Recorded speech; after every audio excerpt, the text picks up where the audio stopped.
Well, welcome. Thank you for getting us in for our subscribers. This is, we're live on scene at 416 Tactical in Toronto, Ontario. Yeah, absolutely. Thank you for all being here. Thanks for coming. We got to be here, so. That's not your answer.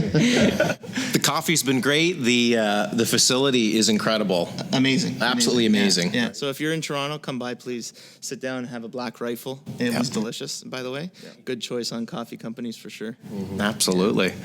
So welcome to the show.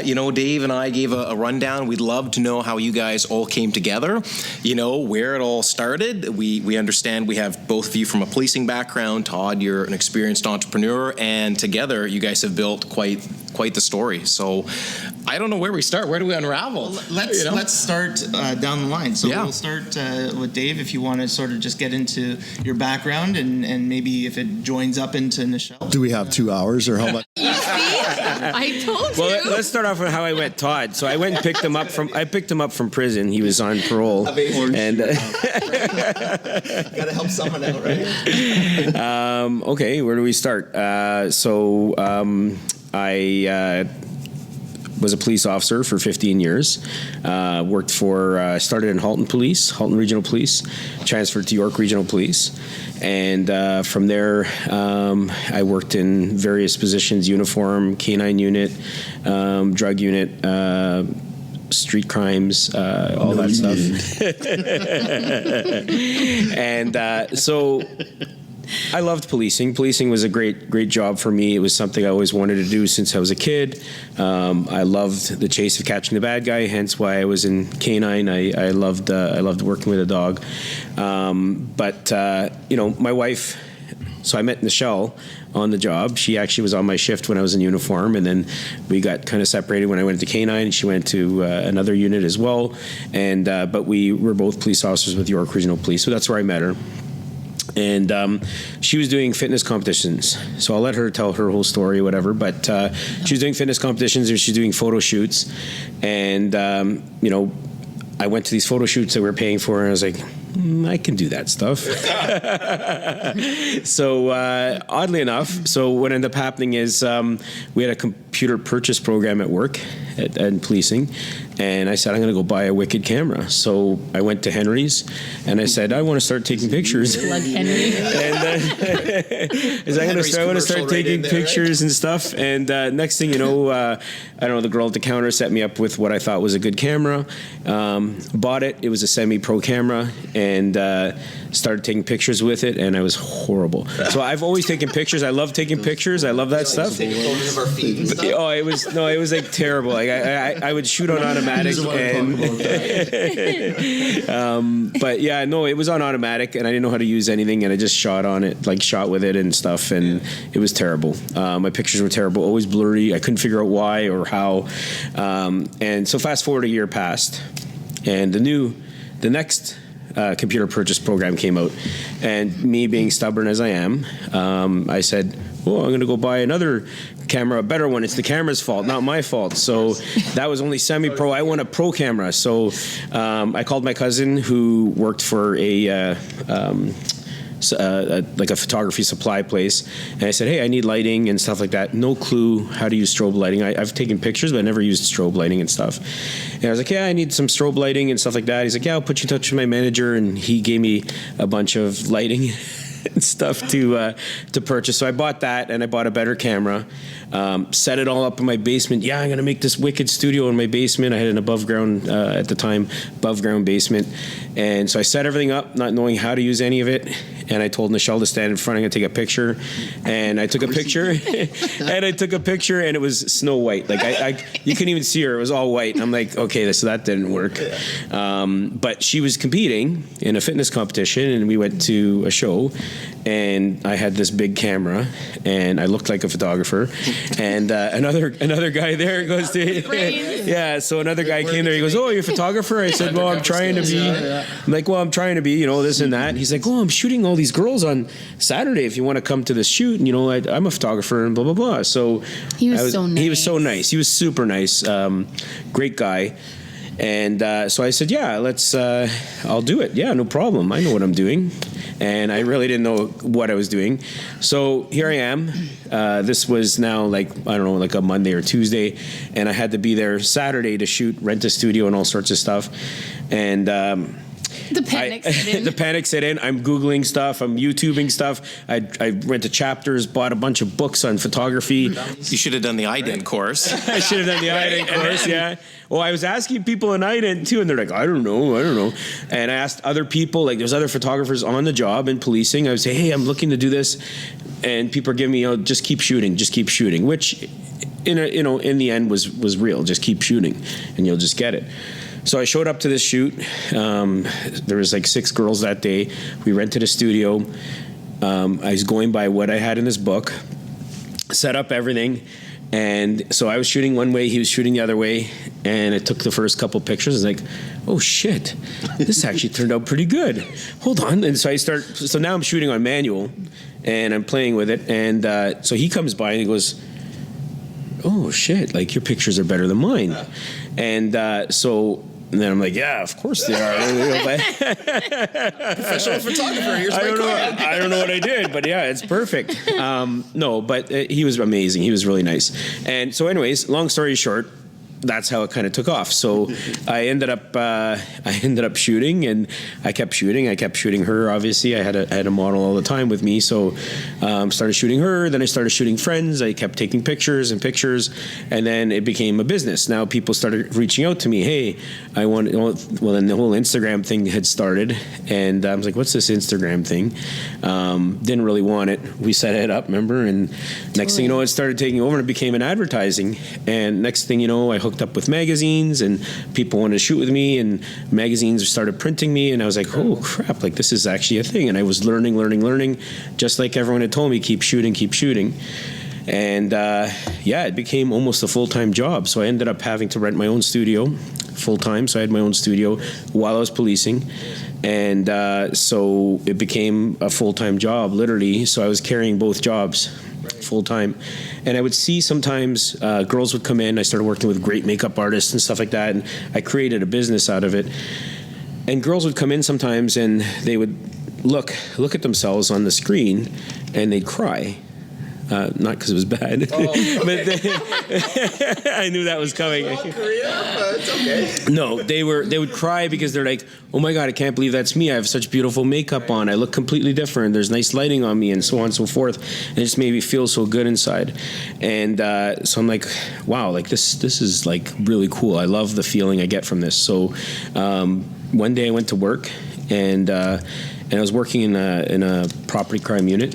And we just did a big arrest, top of the world, great unit, great guys I was working with and everything. And I was getting a little frustrated on the policing side because I saw police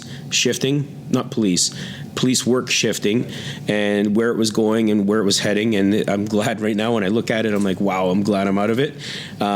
Love police officers. I will always bleed blue. That's because Dave was a Wild Wild West old school. That's kind of That's kind of true. I'd probably be in jail right now if I was still a cop. I'd be in jail. Back first, ask questions later. Yeah, my famous line was, "Sir, don't make me make you grab my shirt." That's awesome. Yeah, and then they go, "You can understand." All kidding aside, we just done a great arrest. I was sitting in my unit, and I was like, I phoned her, and I'm like, I don't want to be here anymore. And she's like, what? I'm like, yeah, I don't want to be here anymore. So 4 kids in. 4 kids. So we had 4 kids, and I went, what? She was on job share at the time because we had just had Our fourth, yeah. And See those photos, did you? Right. I didn't do that with all my models, just her. But Oh my God. This is the rated R version, everyone. But yeah, no. So I just phoned and said, you know what? I really wanted, I can't grow the photography. I have to pick one. Yeah. And I like to be there for my kids, and I don't want to be full-time here, full-time there, and then not there for my kids. So I had to pick one. Yeah.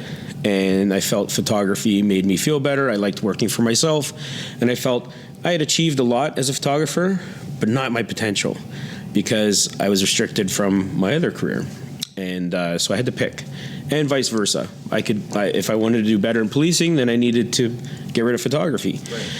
So I already had my own photography studio, and I started looking around because I wanted to have a different studio, bigger studio, and create a small space with a gym, because I did predominantly fitness photography. So I wanted to create a small space with fitness equipment and shoot in there, so I don't have to go find a gym and so on and so forth. So I looked around and found this place. So this place was almost 9,000 square feet. Well, 9,000 square feet. And basically... So much for small. I came in here. So we came here, found another place in the building, and I was going to take that as my studio. It was 2,000 square feet. And then I thought, wait, what if I had another 1,000 square feet, put equipment in it? It'd be perfect. And then she could train people out of there, because I'll let her tell her story, but she was training fitness stuff already on the side. So I'm like, do you think you can get enough clients to do like a little bit, and then I could do photo shoots? And it was this big scary of 3,000 square feet. But when I came to sign the lease, I came by here and we came by this space, and it was all open. This was all one big giant open space, roughed out. And I walked by and I saw it and I said, what's that space there? And they're like, no, we're not getting rid of that space right now. And I'm like, no, but I want that space. So literally we came here, they brought us in, we looked at it, and we were originally going to segregate 3,000 square feet to have a little gym, 1,000 square feet, 2,000 square feet of my studio in here. And when I went to go for lunch with my friend, me and Nichelle went to go see a friend, this guy Joe Arco, owned gyms all his life, big into the fitness industry, big into building businesses and stuff. And I showed him, oh, check this out, this is going to be my new studio. And he's like, you can't break that space up. You need to make that gym like the whole space. And I was like, are you friggin' crazy? Like, I don't know how to run a gym and all this stuff. He's like, are you going there today? I said, yeah. He's like, I'm cleaning my schedule. I'm coming with you guys. Incredible.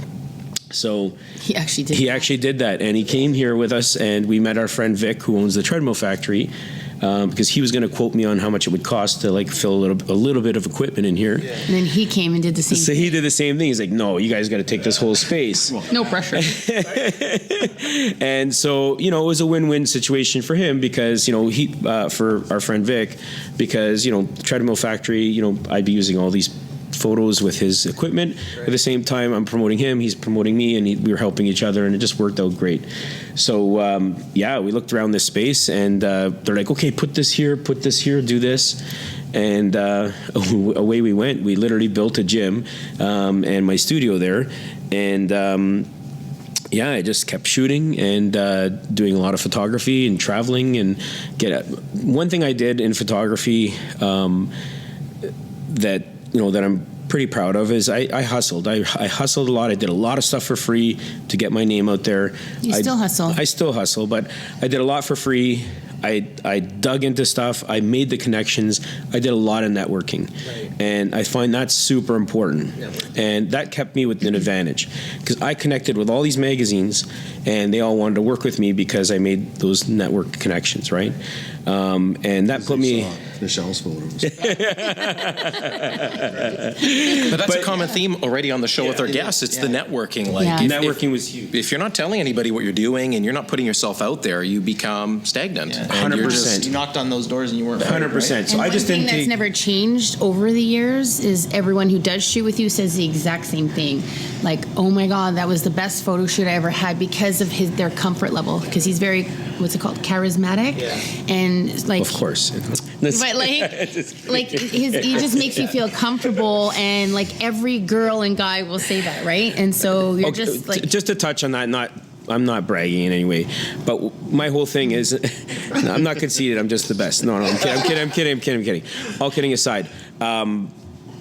I'm not the best photographer. I'm not. I'd never say I am the absolute best. There's people that could destroy stuff that I do. What I bank on me is giving the client a good experience, and that's the whole thing. I make you feel comfortable, like she said.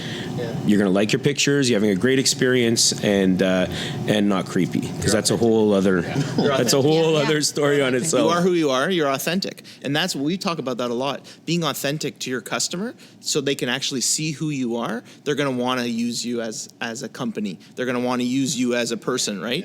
The more authentic you are, the more people are going to come around you and be part of your. And we say this all: your vibe is your tribe. Vibe is your tribe, right? Yeah. Your vibe is your tribe, and that's what you put out. People are going to come around you. So I built the photography business. I think I've been at the top of my game right now. I still strive to do what I can, and I love what I do. I love photography, and the gym. It was rough. It wasn't easy to run a gym. It was very competitive, just like photography is. Both in the gym and photography, we've made a lot of friends, made a lot of enemies. I think double the enemies that we have friends. Lost a lot of friends along the way. People getting jealous. That's a whole other story. But yeah, like jealousy of people doing the same thing. Yep. And, it happens. And that's fine. It's all part of a chapter. Move on.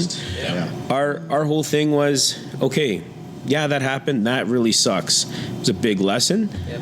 We'll stay on our track. I don't care about anyone else. Right. So no matter what, in photography, like I said, a lot of people trying to trash or take you down and stuff like that. I literally let them do their thing, and I just stayed on my own path. And those people burnt themselves in their own little ways. So I didn't have to do that. There's no need to do that. And so that's one thing I do. Sometimes I've been like, okay, I got to do this. And then she's like, don't do that.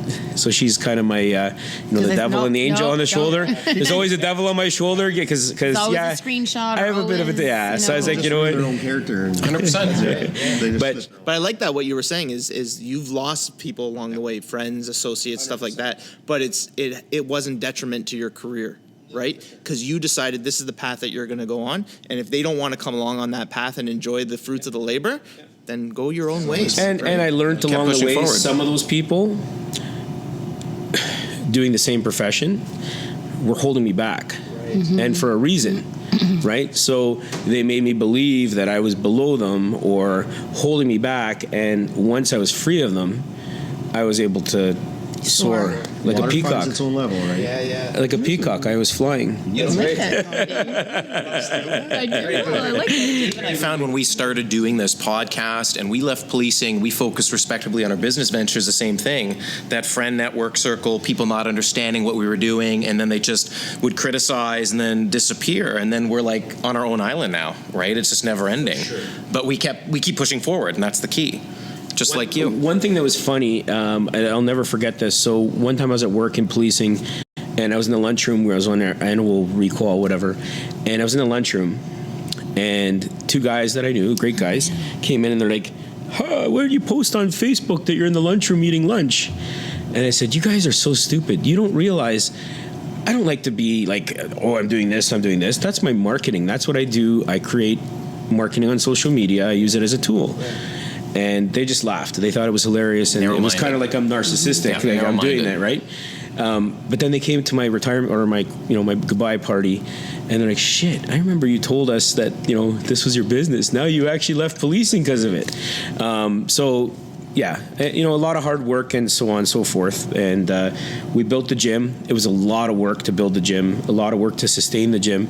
A lot of thinking to build the gym. Gym was doing great finally. We ran that for 5 years. Mm-hmm. 5 years.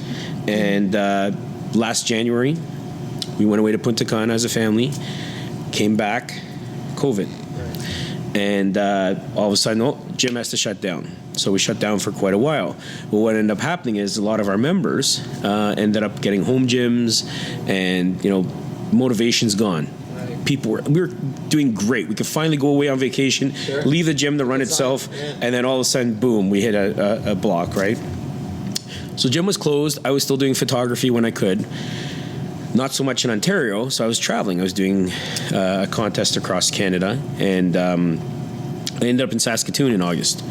And I reached out to this dude that's out in Saskatoon. He forgot to say that I was the surfer instructor at Punta Cana.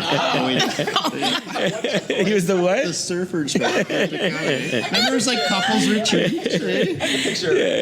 Oh my god. Bikini shorts. Yeah. So I ended up in Saskatoon, and I was driving by this strip joint, and this guy comes out, and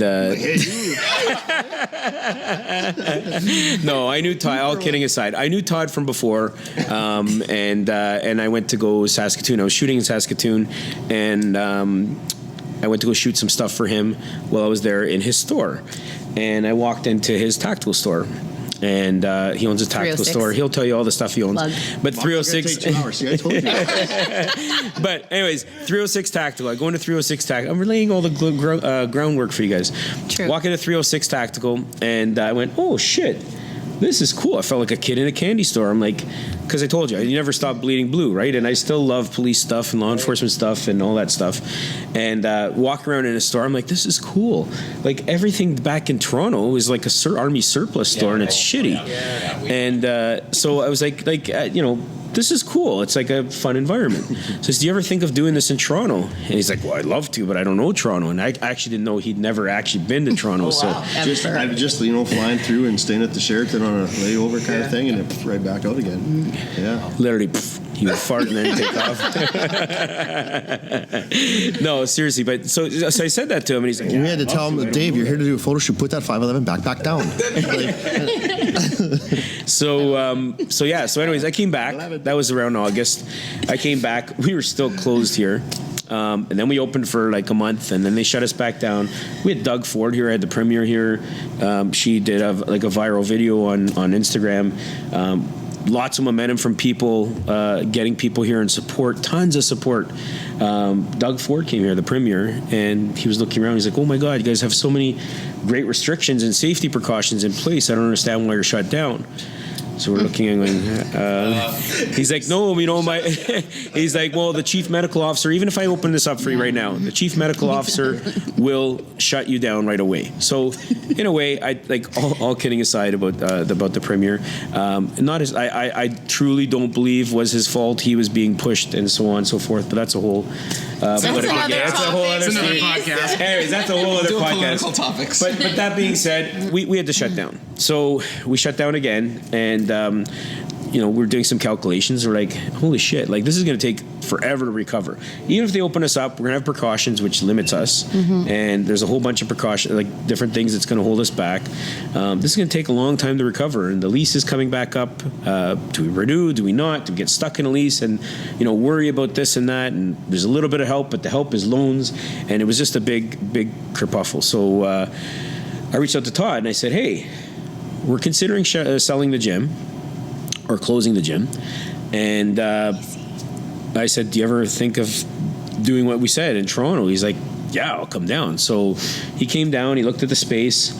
We're 2 blocks away from the Toronto Police College, away from big prison up the street. And, we have all our network with, law enforcement. So he's like, yeah, it's a no-brainer. Like, let's do this.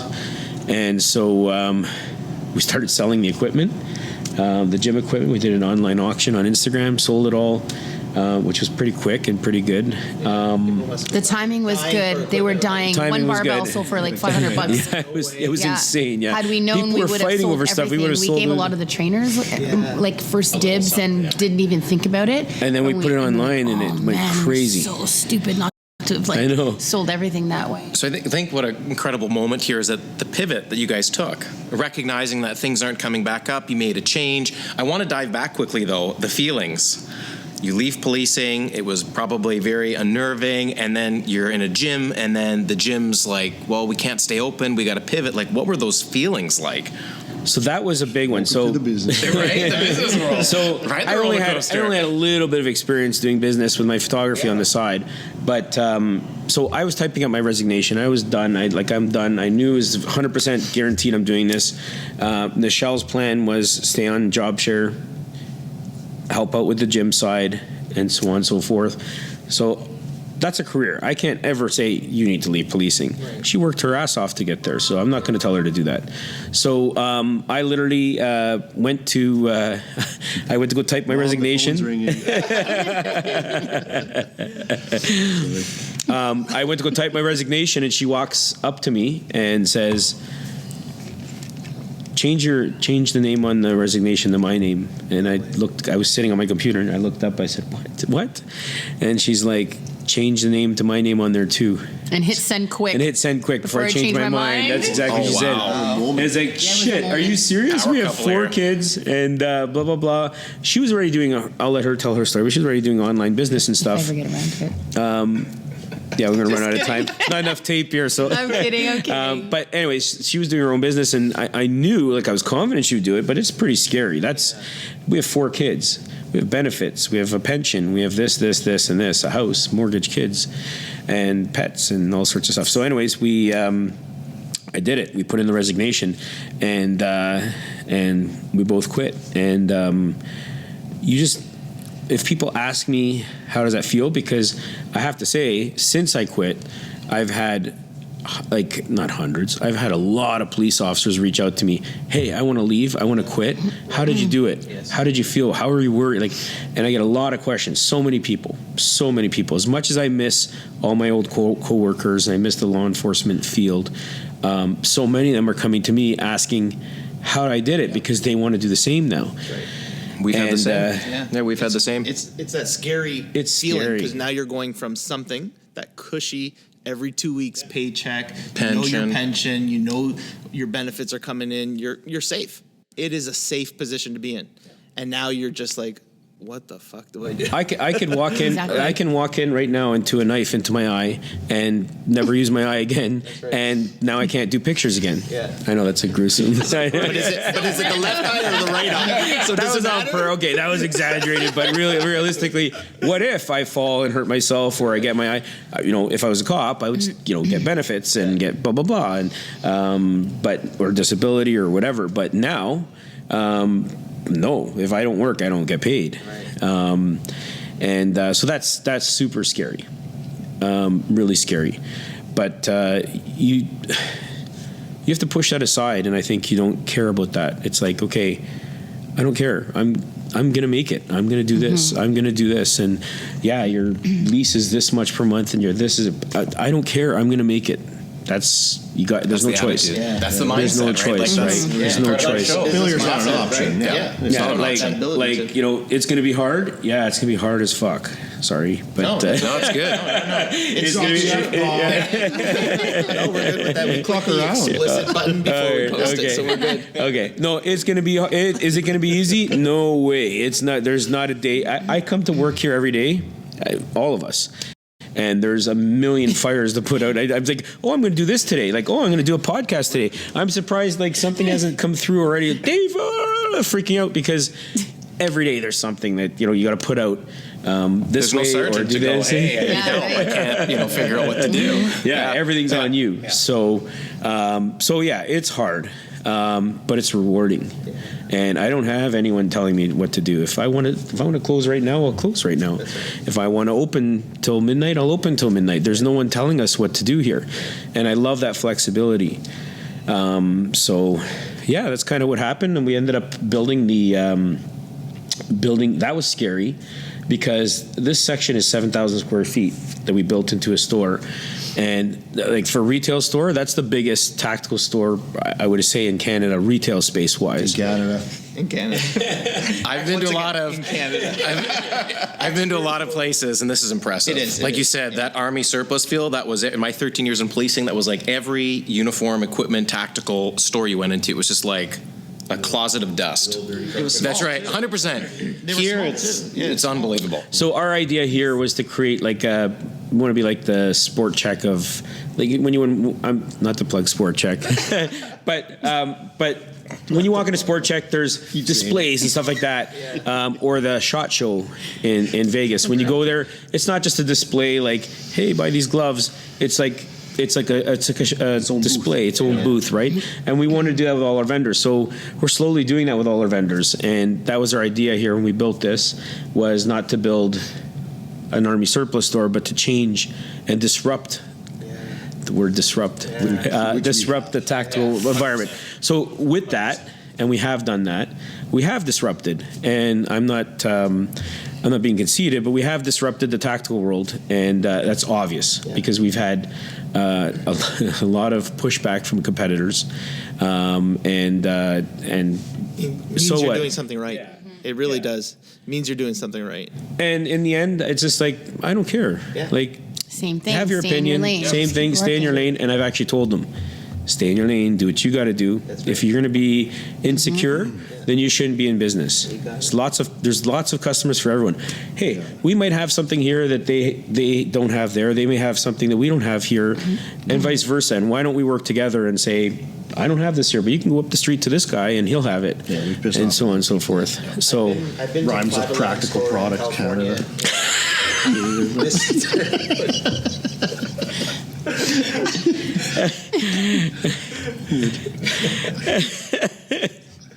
I'm that guy. It's okay. We'll have to have like a behind the scenes with Todd. The 511 store in California at their head office Yeah, is yeah. a quarter of the size of this store. Well, so It's 511 incredible that the amount of room that you have here and the product that you have out is comparable to their head office. Like their head, it's tiny. I Their can head try to office pick was myself tiny, up right? because my ass is falling back. So we had a FaceTime with the vice president of 511 Tactical, and we were showing him the store, and he was like, holy shit. He's like, we ourselves from 511 do not have a store anywhere in North America that's that size. That's right, yeah. But coming with that, it is massive, and that also means lots of inventory. So, you take what would fill his store jam-packed in Saskatoon and put it here, which is what we tried in the beginning, and it looked like there was nothing. Like, it was like we had zero inventory in this store.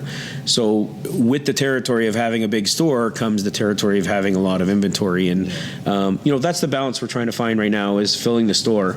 We're slowly getting there. COVID's offered its own problems, whether people coming into the store. There's still people that are afraid to come to the store. We sell online, we sell in store, and we do agency bids. But we're still restricted a little bit with people coming to the store because we're open, we're fine. But some people are just scared to do. We had a guy order something online, come pick it up, and he ran in here and ran back out like he just.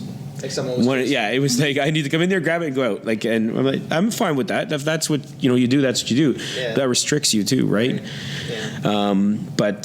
Yeah. That's how we came to be, and naturally, Todd will tell you his background and Nichelle her background, but the three of us, I think, just flows, and it really did disrupt the tactical industry, because a lot of the tactical stores were just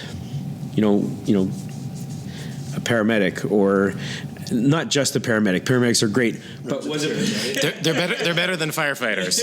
That's But no. Okay. Oh my God, I'm gonna get in trouble here.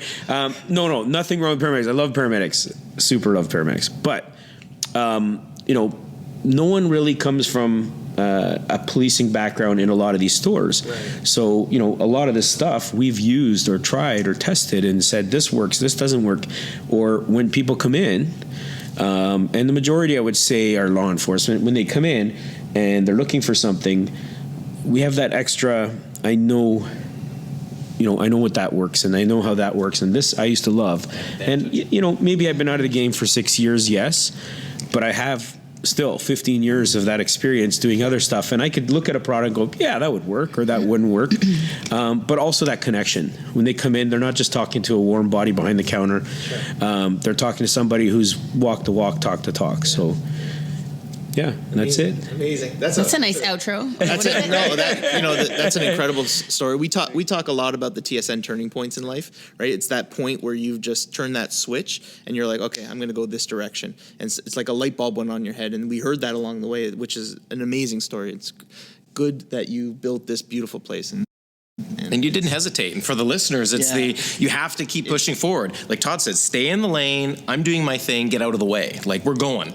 Yeah. I anyways. He'll tell you all about. Yeah, I mean, he pushed through. He just rammed through the porn industry when he was in it. So. I was dirt digging. Pardon the pun. Is that how you guys met? What kind of photo shoots were going on, guys? But since you've mentioned it so many times, I'm dying to hear your story, Nichelle. So Well, what he said. yeah, right. Just ditto, right? Jeez. I almost feel excited. I might take up a lot of time too. I have so much that's going okay. on in my head. Start from way back, like I'll start. Montreal. Oh God, no. I'm not going to go that far. 4. No. Yeah, right. It all started. Gosh, I don't even really know where to start. Kick the shit out of a lot of people. She got like a Van Damme kick for a woman. Oh yeah. So we can pick off where Dave was talking. So you were in policing. I was in policing. So originally, I'm originally from Montreal, as I kind of told you guys before with the accent. I was joking with you guys. Yeah. I'm English Quebecois, but what brought me into policing was I always wanted to be an officer. Forever. So I actually applied from Quebec. I got hired and I literally packed up my car and drove down the 401. That's as, it sounds simple, but I left everything behind and I just drove here. I never really went to Ontario either, other than like random little things or whatever. I've never spent time here. And I literally applied to everywhere I didn't know where like London was or Niagara at the time. I just applied to everybody and Peel Region hired me. So that's where I went. And it was an interesting first couple of years because, I was 24 and, new to policing. And at the same time, my background was I was an amateur fighter, a kickboxer and boxer. When I came to Ontario at the time, amateur kickboxing was illegal. So I transitioned into boxing. How this has any relevance, you'll see down the road. I'll just stay on the side of the box. I started boxing more here because of the kickboxing, or I would do fights, but I would do kickboxing fights in the States, whatever. So it just became, that was my thing. I was a cop on duty, but I wanted to always stay fit and I wanted to keep I just loved to box. I asked the chief there. I asked the chief to go pro because I wanted to go pro, and the chief didn't like that. He said, no, it's too dangerous. And I said, well, you guys have hockey guys here. How is hockey any different? Well, that didn't go over too well. It doesn't matter, it is what it is. When I started to really, it was the first time out on my own. So then you started seeing how expensive, let's say, the GTA was, and how, back in then, again, I moved out from my mom's house, and it was really expensive. So the reason I moved to York Region was, a little bit, my brother-in-law, so my sister's married, and he had been an officer forever. Not forever, but whatever, I can't even remember. And they lived in Barrie. And so it was at the time, this is years ago, right? It was cheaper. Maybe it is still cheaper for living and this and that. And anyhow, I had moved, or I wanted to initially kind of set up there. And then in order to do that, from Barrie to Peel would be a big long drive. Anyway, so I ended up at York Region. That's kind of, I transitioned over and literally, and I met Dave and I was already there. Yeah, a year I was there already. Right. Yeah, he was there already a year, and we met, and we're so I'm not going to go through everything, but what I do have to say is Dave and I are very spontaneous people, even now, spontaneous but smart, and we make it happen. So to give you an example, we started dating and we got married 6 months later, but engaged on the Friday, married on the 2 days later on the Sunday. Wow. And our I sealed the deal pretty quick. We're crazy like that. You wanted to lock in.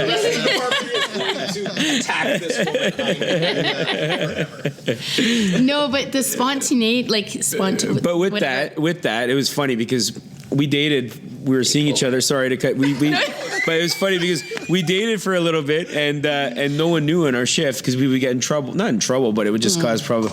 And then one day we just said, fuck it. You know what? We went on a whitewater rafting trip, and we just pitched a tent. We pitched a tent. We stayed in the tent together. Everyone's like, "Oh my god!" You couldn't because avoid all the whispers. We just kind of, "Hey, we're here." Everyone's like, "Oh, okay then," And then then he went on to K9. That was another story. I was training for K9 and didn't get on, and he got on, and it's all right. It's okay. It's good. anyways, then we had kids. We had 4 kids. Amazing. It was an amazing kind of that whole journey and everything. I loved my job. I really did. Like I said, that's all I ever wanted to be. I had an amazing time, and for at the same time, I also loved having the kids and taking care of them. So I always did daytime jobs, or it came to a point where now I would do job share so that I could because daycare with 4 kids, it's crazy. So I don't even know how to say this, but I said, Dave, you have all the fun right now, go in all the units that, can allow you to do all the shift work, and I'll stay to daytime stuff. So I would work at the schools, and I did core, community, all the fun stuff, all that good stuff. And I did. I stayed my daytime, and then to moving back is when I started having kids, I had to stop boxing. And only because, well, firstly, I got my braces on, so getting punched in the mouth hurt a lot. And secondly, training for a fight, if you've ever talked to any fighters, it's the hardest thing ever, really. It's hours of training a day, and it's like you really have to be at someone's beck and call, because I have to say, I'm going to meet you at the gym at 6 o'clock to spar, and you're going to stay there for 3 hours. Being a mom, I couldn't do that anymore. Right. I couldn't, and I needed flexibility and I needed time. So I went to a fitness competition one of my girlfriends was in, and I was literally in the audience, and I'm like, oh, it's pretty cool, and I like that, and it's neat how you can transform your body and all this stuff. And I transitioned into that because for me, I could do that on my own time. So I use, let's say, my maternity leaves, or just time that I can, even the gym at the station, I would work out at 2 a.m. in the morning because I could, or I didn't have to be so restricted. Yeah. And that's how kind of I transitioned to that, and because I did so well at it and loved it, just because I just naturally love to do things that are competitive. Sure. One thing led into another, and then people started asking me, how did you do that, and this and that, and that old expression. At first, people will ask you why are you doing it, but then they'll ask you how. That's exactly what happened. Because same thing, a cop walking around in a bikini back in the day, when no one was doing that, was ooh, faux pas, complaints, people complained about her, yeah, and all this. Yeah. Of course. Now, make people yeah. do weird things, right? Mm-hmm. So I started training people, and then that wasn't even my intention, but people would come up to me, and I used one girl, for example, as my first kind of guinea pig, and she lost 80 pounds. Wow. And I'm like, whoa, I was surprised. I'm like, I did that, and then, how it is, word of mouth, and then I literally organically grew in terms of coaching, and I did everything online because, again, flexibility, and I competed myself. I had never stopped unless I was actually pregnant. I competed every year for 16 years. Wow. Last time I competed pregnant after each show. Every show, yeah. I know. Kind of like those photographs. So every time my goal was okay, I got to get my, I had no plan. When I was, I ate healthy or whatever. But then after the baby, I gained 50 pounds each kid, and I just got my body back because that's what I wanted to do, and that's what I thrive for. And then the problem she had at competitions was trying to get over the nervous poops prior. Or some photographer following me around. When I was a baby, that's the way. So my online business just kind of organically grew over the years, and I always just did it, and I just did policing. So I just did both, and when the babies are napping, or when I had time, which is usually 10:30 at night when I'm finally sitting down on the couch, that's when I start my online work. And it went like that for a while. And Dave told his story. So literally when he was opening the gym, and Joe and Vic said, you got to take this whole place, we're like, okay, well, I never did personal training before. I did online training, but a lot of my clients would say, do you do personal training? And I'm like, it was a great opportunity to maybe bring in a couple of people from my online platform and bring them in.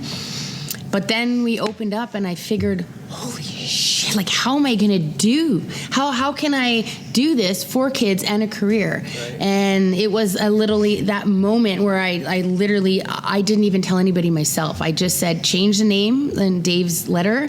And I hadn't even told my mom yet. It was just one of those things. I think I actually took a couple of days before it actually kicked in, because I'm like, oh, I can't even believe I did that.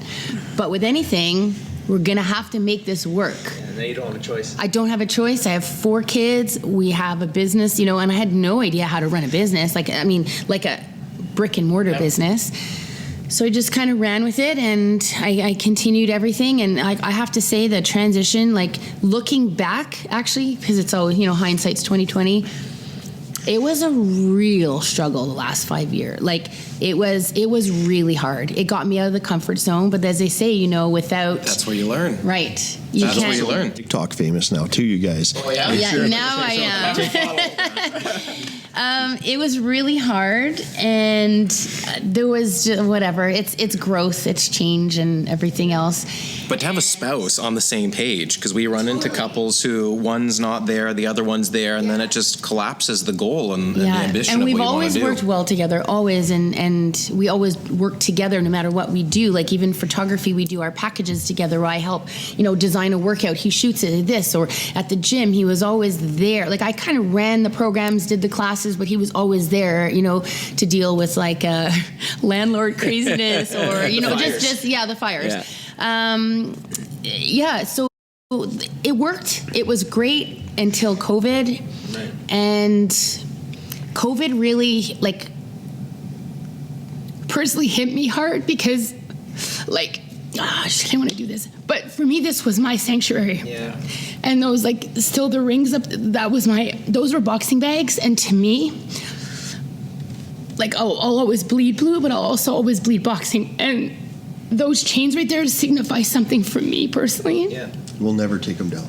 Don't. They'll be using this. No, but yeah, don't, because it goes deeper than that, right? Yeah. So when I lost that part, it really sucked for me. But I always, you know, we don't give up, and I said we have to do something, and that's the mindset, not giving up and pushing forward. And what's nice is you can transition knowing that that's a history. It's the chapter. It's still there. No, but it's good. It's good. It's still there. But that's your fighter mentality, right? Yes. That's what you had to go into your heart and say, okay, my fighter mentality needs to come out now, and I got to push forward. Yeah. That's an amazing story. You should see the people they've had here with the photos of the people they've had here. It's amazing. Like the Gronk family has been here, and the photos that I've seen from this place prior to me, it's just incredible. Like who's been here? The WWE girls, you know, the NHL teams, tons. Like it's but crazy. I tell you, in that when I like I would say thank God, Todd. But like, but he kind of. So he was God before, just from the beaches of Punta Cana to the. No, but like you know, I didn't have a business sense. I kind of feel like I still don't because I'm half like, you know, lost half the time. But I bring with me passion, and I bring with me hard work, and I'm not afraid of both. And my purpose has always been to just help people and give back. Yes. So no matter what I'm doing, you know, I may not be the smartest in like, you know, but I'll be sure to greet you and say hi and every time make you feel good. You did. As soon as you came in, you came right over to us. You know, we're like, wow, these people are amazing. You know? That being said, like we've pretty much come to the conclusion that, you know, we had the gym. We didn't lose the gym. We closed the gym. Yeah. But in a way, this wasn't meant to be a gym. Mm-mm. This was meant to be this. Yeah, and it's funny because when we did transition, now that we have transition and just everything, it's so weird because I struggled and I hated. I didn't hate it. I was like I was so stressed when we had the gym, you know, and I was working. And remember Jax one day, he said, I kind of like COVID. I see you a little bit more. And it hurt, like, it kind of like hurt, like it brought me back and it tugged because I'm like, you're right. Because I'm always at the gym trying to like bust my ass trying to get, you know what I mean? Because she found at the gym here when she tried to stay, so she ran the gym, but wasn't within the gym all the time. Yeah. We weren't as busy. Yeah. The minute that she started being here, the gym got busy. Right. So I was always here, and then so you were in know, demand. You were the brand of the gym. Sort of, yeah. They you know, needed you here. You were that magnet. And it's a lot of pressure, you know. Yeah. So the thing I love about what we're doing now, so you know, the transition is amazing because I realized, like, I loved policing, I loved working out, and I love helping people. This ties everything because I still see all our old friends. If anything, we'll see them more. You know, it just works. Because I need to be flexible, and my banker hours, like I come and go, but I do so many things on the side that maybe you physically don't see here. But now I've got to brand another side of me because I do a lot of TV stuff. So I do a lot of like I work at the TSC. Like I'm a guest showing off fitness equipment, supplements, HSN in the States, and that kind of transition, into fitness equipment, but other stuff, right? And parts of movies and stuff. And then I'm using my that's right. I do some acting and all that, but it all comes together now because, like Todd was saying, I use my social media platforms now to again give back, provide tips and experience, and I said, well, how can I, because a lot of people are like, oh, wait, you're a fitness girl, but you run a tactical store and you're a mom. How can I fit all that together?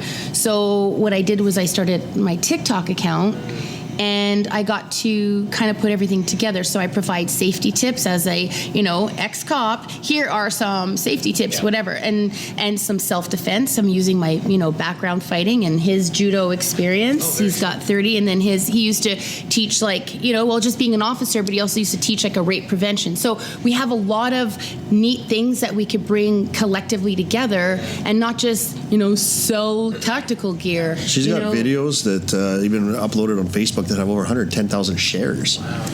TikTok, over 16 million. 16 million views. Great point. Your transition into business can't be because you wanted to make money. I haven't heard that right now, and we haven't heard that from any of our guests on our show. It can't be because you want to make money. It's got to be because you want to help others and make a good life for yourself. Yeah. And that's what you've strived into, right? Yeah. And that's the way you're pushing. That's where your passion shows, right? And it's amazing to see.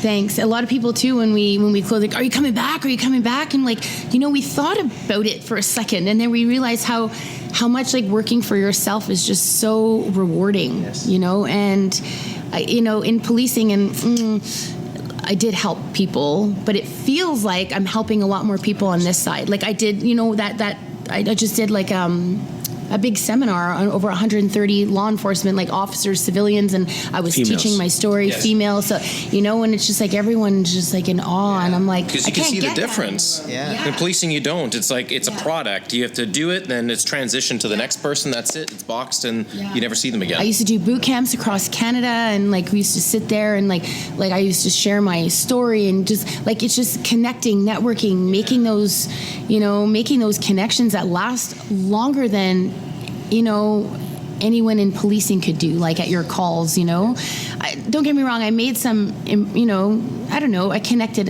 a lot too, but this is different. It's so much more. And you have the ability to mold those connections now, whereas in policing it was very singular. It's your connections are through the police department. So I'm Nichelle, the police officer, and here's the connection I made because I'm a police officer. Now I'm Nichelle, the boxing master, the TikTok star, the movie star, the tactical store owner, the mother, right? The entrepreneur, the business owner. This is everything who I am, and I'm also Nichelle, and this is what I'm offering you, right? And those connections are more genuine, in my mind. Yeah, and all in all, I think a lot of people can relate to me because I have wear so many hats. So I do have your mom that'll come in, but I'll have your young teen who's like, wow, or and it's all good stuff, Pretty much a pillar in the community, yeah.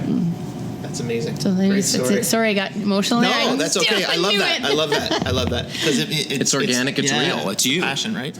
Yeah, and I always, I keep these guys not in line, but especially him when he's gonna react, right? Yeah, and I'm like, I gotta, because that's another thing too. I've been through a lot of adversity or people and jealousy and this and that, and it hurts sometimes, but I'm like, I have to remember, just keep plowing forward and don't care, because as soon as you start going off your path and worrying about other people, you're transferring your energy where you need to focus your energy on what you're doing. 'Cause I don't have time for that. I literally she don't. sees a lot of it too. Some of those people though, just for publicity stunts.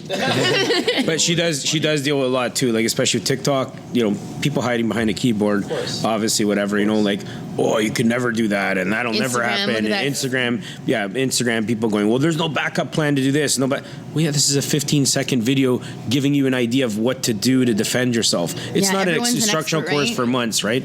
And, there's people trying to break that down. And then when you look into it, it's like, oh, did you want to do a course with us? And blah, blah, blah. And then when she said no, all of a sudden now they tack on her videos, right? So there's people that are going to do that and try and bring you down, but she stays. But it's engagement, right? Yeah. It's like a dog. Even, It's good publicity, yeah. like a dog, right? Yeah. Even it's bad attention. All right. Well, thanks everyone. That's been a great thing. Oh, sorry. That was a great segue.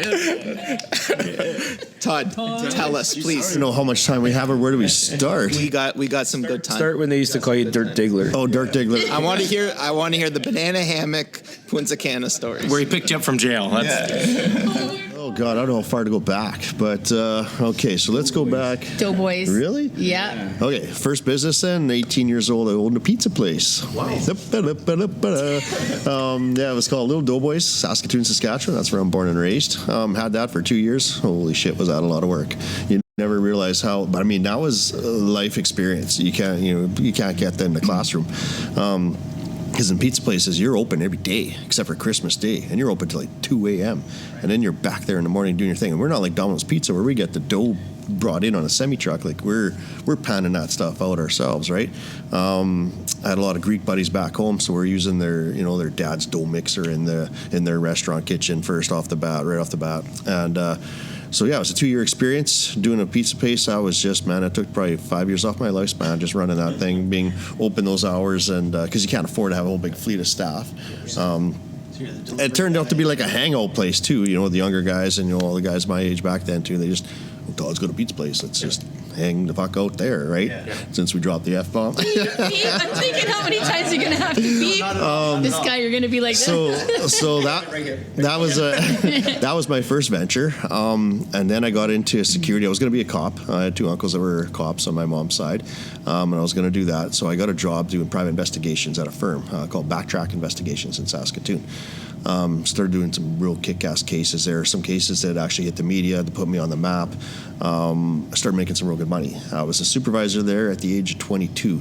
So, and I had ex-RCMP and city police members that were in their, 48 to 55, and I was their boss.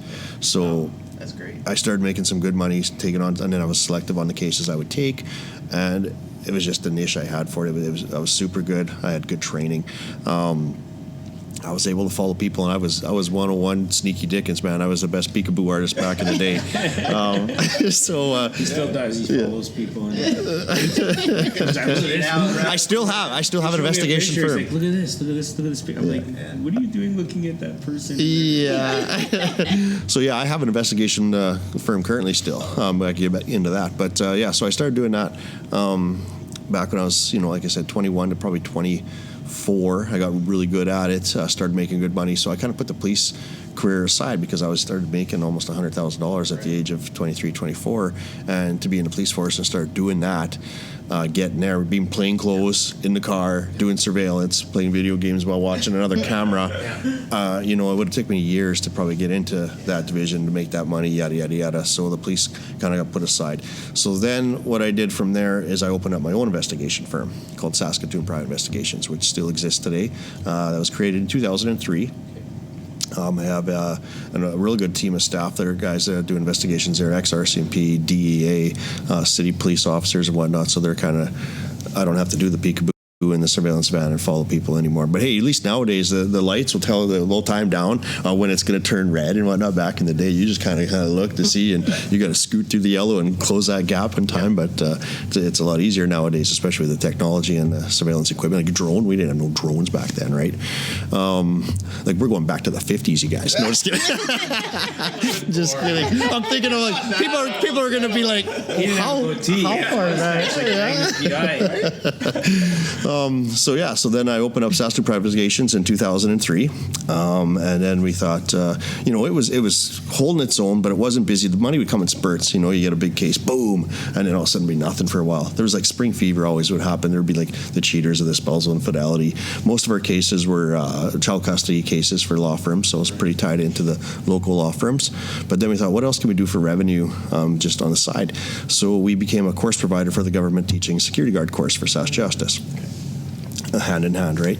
So when we started employing security guards, we got our first contract was Roco Radio, the radio station back home, sitting in their parking lot at night, make sure there's no party guys and hoodlums coming around or whatnot. And then next the radio station has a bunch of events, city events, cruise night and all that kind of gigs. So it went from I think 3 staff to 8 staff, and then within 6 months I think I had 30 staff. And then it grew, I think in 04 to 5, the accountant said it grew 400%. It was security, right? So I mean, it's if you as long as you got a good team, and I put money back into it, like the uniforms, like they look like cops, and the training, like a lot of the companies there did not have their training, so they did not able to carry a baton. They had no endorsements on that. I went full bore. I pushed the limits on it. So we even had a canine dog, so that brought on a whole bunch of other contracts. We ended up getting, and it just grew and grew and grew. And I think a couple of years ago, we had about 150, 60 staff. Incredible. Yeah, and so. What's that? That's a small little police. Some of the cops would make jokes because I always wanted to put I would never just sit back. I'd buy like a nice vehicle, a trailer to match. I even bought a side by side and got it all decked out with the lights and everything for events down at the river. And some police would always say, "Yeah, it looks like you got more equipment than the Saskatoon Police." Just joking. But yeah, I put my heart and soul into it. I was buying belts on eBay, a basket weave, this, and I was making these guys look straight, prim and proper. So I still have these companies. So I have back home in Saskatoon, I have SPI Security and Saskatoon Private Investigations within the same office. I actually have a recreational rental company as well. 2008, I was a big sled junkie, right? I was snowmobiling Saskatchewan, snow, winters, what else do you do, right? So, But have you been to bigger? Yeah, Purdue and bigger, man. Of course, yeah, all that area, I know it all. Yeah, I got friends out there too. New York is big, but bigger is bigger. Yeah. It's a true statement. So in 2008, I was going to go on a snowmobile rally and event with some friends, and all of a sudden I blew my engine on my snowmobile. So I was trying to get it fixed in time, couldn't make it happen. So I was going to rent a snowmobile. So I thought, well, shit, I better rent one. I hop on Google. There's nobody renting snowmobiles in Saskatchewan, Manitoba, and Alberta. I'm like, what the hell's going on there? Seed was sown, right? So then I went and ended up buying another snowmobile just to use for the event, and then broke my femur. Jumping gravel pits, right? So I broke my femur. Yeehaw. That was fun, not so fun. I broke it on, it was in the middle of nowhere too, out by a ski hill. So the ski hill guys had to come and put me on a little plastic sleigh behind a sled, take me to a highway, put me in the back of a truck. Back of the truck, met an ambulance on the corner of the road, took me to the Melfort Hospital in Saskatchewan. There's no doctor on site and nothing, so I had to stay there on morphine for a few days until a bed was freed up in Saskatoon. But anyway, so that's another story. So long story short, in that area is I knew there was no snowmobile rental company or recreational rental company, and that was back in 2008. That's when the dollar for the States and us were like at par, right? Yes. So I started doing some I started taking money from my security company, taking Peter to pay Paul kind of theory. And we started hitting the States, empty truck, go down there, buy the trailer, buy all the sleds there, come back, maybe sell a couple and keep the rest. We did that twice, which created a decent snowmobile fleet. So then, boom, started renting out snowmobiles from there. And then I turned it into side-by-sides. And then I started turning it into Sea-Doos. So yeah, it's grown quite a bit today. I got a fleet of everything over there. It's like even has a shower trailer. What is it? Oh yeah, I got a shower trailer, you guys. That's for so that's funny. You even remember that. So in security, we would do a lot of events like out in the middle of nowhere. Like say some of the First Nations reserves, they'd have like the Aboriginal summer games and stuff like that, and they got nothing going on out there. So I'd see that they'd be struggling to find shower trailer rentals and stuff. So at one time on site, they brought this guy in named Wayne that had a semi-trailer with showers, and it was was like printing money. Like he had the semi-trailer converted into like 18 shower stalls, and he had some smaller trailers, like an ACO construction trailer turned into 12. And he would charge like $5 a shower, and he'd have their little soaps and little toothpaste and all that stuff outside. And if you hit an event like the Craven Jamboree, like back home, some of those big jamborees where there's like thousands and thousands of people, you throw that shower trailer there for a weekend, and you'd see a lineup of 4 people wide by like 200 feet long, and you'd have to time the showers. So I said to Wayne, I said, well, I got all these events because I'm a security company, so I got all these events and he's like, you know what, I got my own thing. He goes, if you want to buy a shower trailer, he goes, I have this one for sale and stuff like that. So I bought it, and then I already had the events. I didn't have to market it or nothing because, now when they'd phone for security, I have medical, I have showers, I have this, I have that. So it just, so it just came with me to events. So I think we made our money back, obviously, the first gig. And then we started the other big, events even out of province would start to, hey, you got a shower trailer? Because it was like something that nobody had, except for like this guy. And he was busy, like say when there's floods and stuff going on, like he was supplying the military for bases where for 2 months where they had like a little camp set up, and he couldn't even keep up. So he didn't care. He's just like litterbuck, man. Great guy. Still know him today. He's on my Facebook. So there's a shower trailer. Now I had to take a 5-minute curve there. This Dave's, you got a shower trailer. But you know what? It's like entrepreneurial mindset from the start, and then you're recognizing where there's like a void of something, and then you start a business. It's like, we can do this. I can do the sleds. I can do the shower trailer. Yeah, well, yeah. When you see something where there's a missing gap, and you're like, that's all it takes to do that. Like, why hasn't anybody done that? Like, here, I'll just do that. Yeah. So then we speed ahead. Let's go up to 2016. So I bought 306 Tactical. 306 Tactical was owned by a city police officer. He owned it, I think around 2011 or 10, he had it, but it was really quiet. It was out of his house on a computer. He started selling hatch gloves and equipment to his own, police department and others. And I knew about him because I was buying gloves for my security guards. Yada, yada, yada. So then it started to grow on him. It started to get bigger. And I think it was 2013, the police department clipped his wing and said conflict of interest. So he either A, had to sell it, B, shut her down, C, quit being a cop. And he was 18 years in. He's a sniper on the ERT team there. And so he wasn't like a big entrepreneur. He didn't want to take a risk, right? Like, 18 years in, you get your pension or whatever, our family. He didn't want to throw all his eggs in one basket over there. So I have another police buddy that we'd go to the gym and work out together. And he was good friends with this guy, and he just said, hey, his name is Carl. He's like, hey, Carl's thinking about, this is what happened to him with 306. So he goes, he doesn't want to give it to someone that's going to shit the bed, so to speak, and because that's, he's 306 Tactical name and all that, and he doesn't want to close it down, but he's kind of doesn't know what the hell to do right now. He's kind of like, guys are coming him to buy shit, and he feels like he's in a rock and a hard place. So I was like, okay, well, yeah, tell Carl, and I'll give him a call or whatever. So I phoned him up, and he's like, yeah, that's kind of the story. He goes, would you be interested? And I said, yeah, come on down to SPI, man. Let's have a chitty-chatty and see what we got. And he had a whole bunch of stock and stuff currently. And so I was able to come up with the funds, buy his current stock, take it over. He gave me a kick-ass deal, too.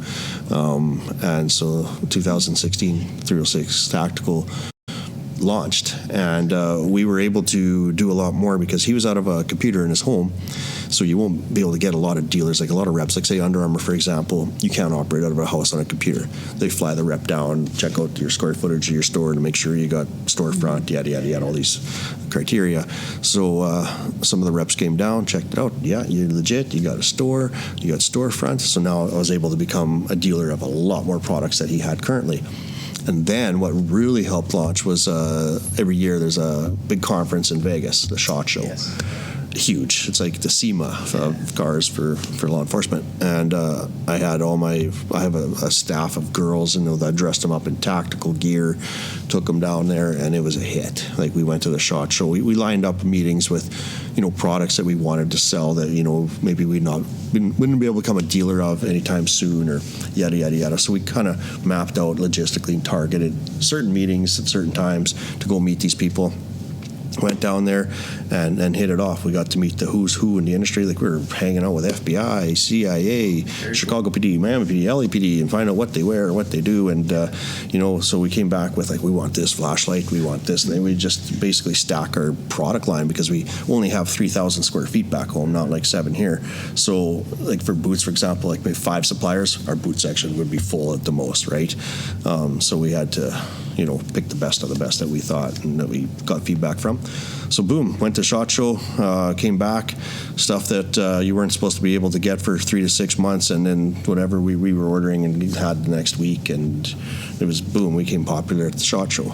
And took it from there. So 306 Tactical exists today, and that's how when Dave said he came down, and he's doing a photo shoot. I have a fitness store there too, but I could go on forever. I got a fitness store in the mall. We sell Better Bodies and Gas gear and all that. We're dealers of that, and Freddie Jeans for women. But Dave was down there shooting for the fitness store, and he did some shots for my tactical store. And yeah, when he was doing there in the tactical store, he's taking photos with me. Dave, put that holster down, and he was just checking it out. And I think he kind of. Yeah, because he, I didn't know if it was just small talk, because he's just like, yeah, you ever thought about doing that? Well, no, I don't know, Toronto, and that sounds good and whatever. But then he phoned me again, and then again, and I'm like, well, I'll just come out. So last November, I flew out here and checked out the place. I was like, holy shit, like, this looks like if 511 could have the biggest place in Canada, this would be it. Right. It's got the whole wood look to it, 16-foot ceilings. They don't make shit like this anymore. No, like gorgeous. This is, and then he starts telling me, well, it's just down the block, 2 blocks from the police college. The jail's that way. Meanwhile, he's an famous cop here, and so is his wife. So I mean, like, it seemed like a no-brainer, right? So to make a big long story kind of short and wrap it up, that's. And you moved your life here. He moved his whole life here, Yeah. That's okay. So I got everybody running everything back home. So I do FaceTime. Hey, you guys do this, that, whatever, from all the different areas. So I still quarterback it. But I came here with my girlfriend in January, and we're kind of not looking back. Like, it's Toronto. I spent my whole life in Saskatoon. Yeah, great and all, but this is huge. Anything and everything, like people come here on vacations because they can go over and do whatever. Like, there's nothing you can't do.